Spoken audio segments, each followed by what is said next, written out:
Shalom,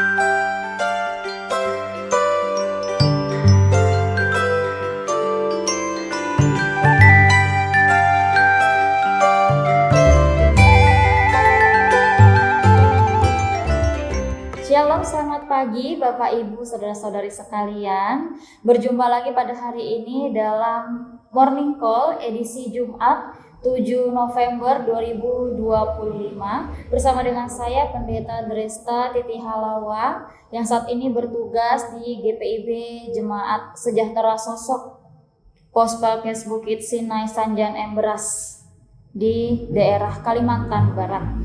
Dan saat ini Bapak Ibu, mari kita mengambil bagian untuk masuk di dalam merenungkan firman Tuhan untuk kemudian menguatkan kita menjalani hari ini yang boleh Tuhan rahmatkan bagi kita. Untuk itu mari kita siapkan pembacaan kita yang pada hari ini terambil dari kitab Wahyu pasalnya yang kedua, ayatnya yang pertama hingga ayatnya yang ketujuh. Mari kita siapkan kitab Wahyu pasalnya yang kedua, ayat pertama hingga ayatnya yang ketujuh. Mari terlebih dahulu kita mohon bimbingan Roh Kudus. Kita satu di dalam doa, kita berdoa. Allah Bapa kami yang bertata di dalam kerajaan surga, terima kasih untuk hari ini. Engkau boleh membangunkan kami dan kami akan merenungkan firman Tuhan untuk mengawali hari yang Tuhan anugerahkan bagi kami. Kiranya Engkau Allah yang memberkati hati dan pikiran kami, untuk kami boleh dilayakkan menerima kebenaran firman Tuhan dan kami kerjakan di dalam kehidupan kami. Berfirman-Nya Tuhan, kami siap untuk mendengarkan. Amin. Kitab Wahyu pasalnya yang kedua, ayat 1 hingga ayatnya yang ketujuh. Demikianlah firman Tuhan. Tuliskanlah kepada malaikat jemaat di Efesus, inilah firman dari Dia yang memegang ketujuh bintang itu di tangan kanannya dan berjalan di antara ketujuh kaki pelita emas itu. Aku tahu segala pekerjaanmu, baik jerih payahmu maupun ketabahanmu. Aku tahu bahwa engkau tidak dapat sabar terhadap orang-orang jahat, bahwa engkau telah menguji mereka yang menyebut dirinya rasul, tetapi yang sebenarnya tidak demikian. Bahwa engkau telah mendapati mereka pendusta, engkau tetap tabah, sabar menderita karena namaku, dan tidak mengenal lelah. Meskipun demikian, aku mencela engkau karena engkau telah meninggalkan kasihmu yang semula. Sebab itu, ingatlah betapa dalamnya engkau telah jatuh. Bertobatlah dan lakukanlah lagi apa yang semula engkau lakukan. Jika tidak demikian, aku akan datang kepadamu, dan aku akan mengambil kaki pelitamu dari tempatnya, jikalau engkau tidak bertobat. Tetapi inilah yang ada padamu, engkau membenci segala perbuatan pengikut Nikolaus yang juga kubenci. Siapa bertelinga, hendaklah ia mendengarkan apa yang dikatakan Roh kepada jemaat-jemaat. Siapa yang menang, dia akan kuberi makan dari pohon kehidupan yang ada di Firdaus Allah. Demikianlah pembacaan Alkitab. Pada pembacaan kita hari ini dari kitab Wahyu pasalnya yang kedua, ayat pertama hingga ayat yang ketujuh, merupakan wahyu yang diterima oleh Yohanes yang diberikan kepada jemaat di Efesus. Melalui keterangan di ayatnya yang pertama, kita mengetahui ini adalah firman dari Dia, firman dari Kristus, daripada Allah kepada jemaat di Efesus. Kemudian apa yang menjadi pesannya di ayatnya yang kedua dan di ayatnya yang ketiga? Di sini berisi pujian ataupun hal-hal baik yang sudah dimiliki oleh orang-orang Efesus pada saat itu. Dikatakan bahwa aku tahu segala pekerjaanmu. Tuhan mengetahui apa yang sudah mereka lakukan. Mereka sudah dikatakan berjerih payah, mereka sudah tabah dan berjerih payah terhadap apa? Terhadap menjaga diri dari ajaran-ajaran yang tidak sesuai dengan pemberitaan Injil yang sudah mereka imani, di mana mereka tidak sabar terhadap orang-orang jahat. Mereka bahkan memuji orang-orang yang menyebut diri mereka sebagai rasul, padahal mereka dikatakan sebagai pendusta.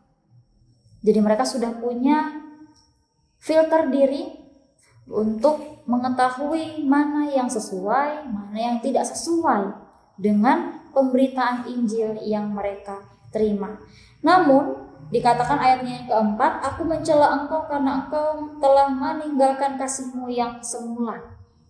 Kalau tadi di ayat-ayat sebelumnya mereka mendapatkan pujian karena hal baik, menjaga keimanan mereka, tidak kemudian ikut dalam golongan-golongan orang yang sebenarnya menyesatkan, tapi dikatakan mereka sudah meninggalkan kasih yang semula mereka bangun, yang semula mereka miliki. Bahkan dikatakan ayat yang kelima, ingatlah betapa dalamnya engkau telah jatuh, sehingga mereka diajak untuk kembali bertobat, melakukan kasih yang sudah hilang itu tadi di dalam hati orang-orang di Efesus pada saat itu. Bahkan keterangan di ayatnya yang ke-6, tetapi inilah yang ada padamu, engkau membenci segala perbuatan pengikut-pengikut Nikolaus yang juga kubenci. Jadi sudah sangat luar biasa orang-orang di Efesus, mereka menjaga diri, membatasi kehidupan mereka untuk tidak jatuh di dalam kumpulan orang-orang yang menyesatkan, yang di luar daripada ajaran Kristus. Tapi ternyata mereka melupakan kasih. Mereka tidak mengerjakan kasih Kristus dalam menjaga diri, membatasi diri pada saat itu. Sehingga dikatakan mereka sudah terlalu dalam, jatuh dalam dosa. Kemudian ayatnya yang ke-7, siapa yang bertelinga hendaklah ia mendengarkan apa yang telah disampaikan, apa yang telah diwahyukan bagi jemaat pada saat itu. Dan kemudian bagian yang terakhir, siapa yang menang? Artinya orang-orang yang mampu kembali mengerjakan kasihnya yang tadi hilang. Siapa yang menang, dia akan kuberi makan dari pohon kehidupan yang ada di Firdaus Allah. Jadi ini adalah janji keselamatan, ataupun ini adalah hadiah yang akan diterima karena kehidupan orang percaya yang sudah mau menderita, yang sudah mau tabah, bahkan juga mau mengerjakan kasih dalam mereka, menjaga diri di dalam kehidupan beriman saat itu. Sehingga Bapak Ibu saudara-saudara sekalian, melalui pembacaan kita pada saat ini, apa yang bisa kita pelajari, apa yang bisa kita kemudian petik untuk kita lakukan di dalam kehidupan kita hari lepas hari. Pada pembacaan kita, jemaat Efesus ditegur untuk kemudian mereka tidak hanya fokus pada apa yang menjadi doktrin, apa yang kemudian menjadi aturan-aturan dalam kehidupan beriman, ataupun mereka kemudian jangan hanya mampu menjaga ajaran tanpa melakukan ajaran itu sendiri, yang tentunya sepanjang perjalanan Alkitab kita diminta untuk mengerjakan kasih kepada siapapun, termasuk ketika orang-orang di Efesus pada saat itu mereka mendapati ada orang-orang yang jahat, ada orang-orang yang kemudian menyebut diri mereka rasul, artinya ada ajaran-ajaran yang tidak sesuai. Bagaimana jemaat di Efesus diminta untuk tetap melakukan kasih kepada mereka. Dan dengan demikian ini juga yang kita terapkan di dalam kehidupan kita. Bapak Ibu sekalian, terkadang dalam kehidupan kita bergereja, apalagi kita ber-GPIB, kita fokus untuk menjaga mana yang sesuai dengan aturan, mana yang sesuai dengan tata gereja. Kita mungkin taat jadwal-jadwal yang telah kita sepakati bersama di dalam kehidupan bergereja masing-masing. Hari Minggu kita pergi ibadah hari Minggu, hari Rabu kita ibadah keluarga. Tapi karena kita mampu menjaga diri kita untuk sesuai dengan aturan yang sudah ditetapkan, kemudian apakah kita di dalamnya mengerjakan kasih, mengerjakan firman yang kita dengar melalui ibadah-ibadah dalam kehidupan bergereja? Atau justru karena kita melihat orang lain tidak sesuai dengan aturan, tidak pergi beribadah, bahkan kita mungkin juga menerima hal yang sama dengan jemaat di Efesus, mendengar ajaran-ajaran yang tidak sesuai. Pilihannya apakah kita mengajak orang lain untuk kembali pada yang benar dengan kasih, atau justru kita menghakimi mereka? Kalau kemudian kita menghakimi kehidupan sesama karena kita merasa bahwa diri kita lebih baik, diri kita lebih benar, maka dikatakan ayatnya yang keempat tadi, kita juga sudah meninggalkan kasih yang seharusnya kita kerjakan. Bahkan di ayat yang kelima kita juga sudah jatuh di dalam dosa. Sehingga ajakan yang sama di ayat yang kelima, bertobatlah dan lakukanlah lagi kasih yang semula, ini bukan hanya diterima oleh orang-orang di Efesus pada saat itu, tapi juga sampai kepada kita saat ini.